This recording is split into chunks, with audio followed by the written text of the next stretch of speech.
Engraving. I'm out on my morning walk. This is how I start most of my days. We're out pretty early today. I'm with the shop dog. This is Fredo. Let me turn the camera around. You can see him. Fredo's 14. He's getting up there, but he still loves his morning walks. So we come out here and go around the neighborhood.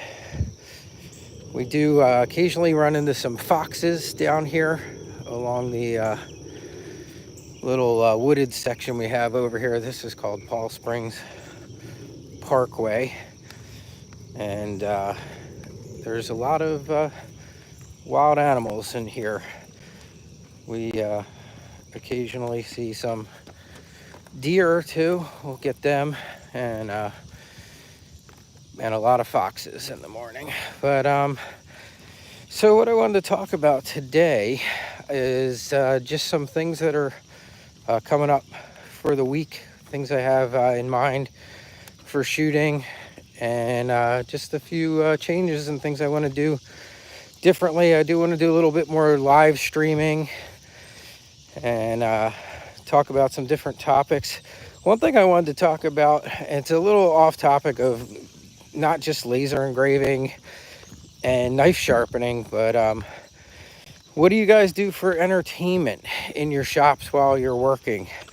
I had a pretty fun week last week. I was watching the trial of Karen Reed. Just curious if any other people out there were watching that. As a former police officer, I found it really interesting. And I wanted to share a couple other YouTube things that I watch. And this week we got another interesting one coming up, is Alec Baldwin's trials coming up. And I think that's going to be interesting to see. The streams I like to watch on there, I like A Lawyer You Know, and I like Emily D. Baker. So look at this. See this guy? He's very bossy. He just decided that he wanted to come to the other side of the street, so he just stops and he kind of tells me, like, hey, this is the way I want to go.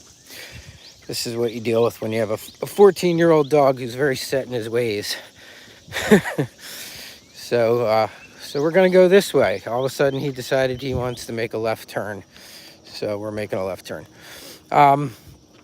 But yeah, so really interesting trial. Just curious how many of you might have watched that. And if not, if you're looking for stuff to be entertained in your shop while you're working, you might want to check those out. They're pretty cool if you're into, well, it's definitely true crime. Sometimes I do listen to crime podcasts, but I do also enjoy a good trial while it's going on. And that was a really amazing one.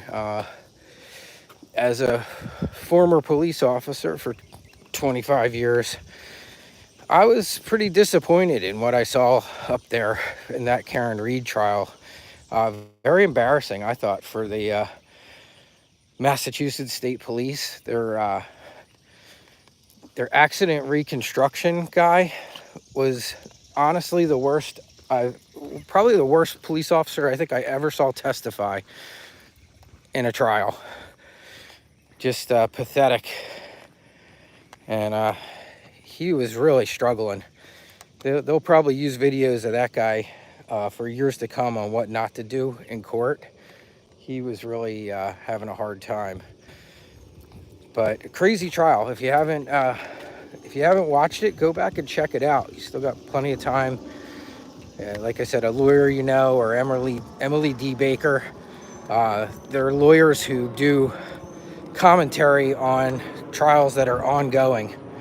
And they're both really good. I enjoy both of their podcasts. I guess you would call it live. They're really more of a live chats. But they get into all the details. They're both pretty experienced lawyers. I actually found them during the Johnny Depp trial, was where I found Emily Baker. She's pretty funny. And also A Lawyer You Know. I found both of them there. So yeah, interesting. So we got Alec Baldwin's trial coming up. And I'm really curious to see how that plays for him, because we all know he don't have the greatest reputation of being a very nice guy. And like it or not, that's a factor when you go to court. That can hurt you, especially if you come off as a jerk or not being a nice person. So I'm curious to see if that hurts him at all during his trial. If people find him guilty, and how much his personality plays a factor into it. I mean, I think everybody's out there that has ever followed Alec Baldwin a little bit knows, has heard some of his voicemails to his daughter and stuff like that, and how mean he can talk to people, and all the times we've heard of him, punching somebody or hitting somebody. And so it's going to be interesting to see if that really hurts him in the long run, because it's pretty rare that you see you very rarely see Hollywood people sent to jail. They got the money for the best defenses and lawyers, and it just doesn't seem to happen very often. But I'm a little curious to see what's going to happen here. I have a feeling we might see him actually do some time, but we will have to wait and see. All right, well, I'm going to end this here, and because I got to pick up after my dog. I will catch you all later. But let me know what you're watching. Let me know what crime podcasts and things you watch, and we'll all get caught up later.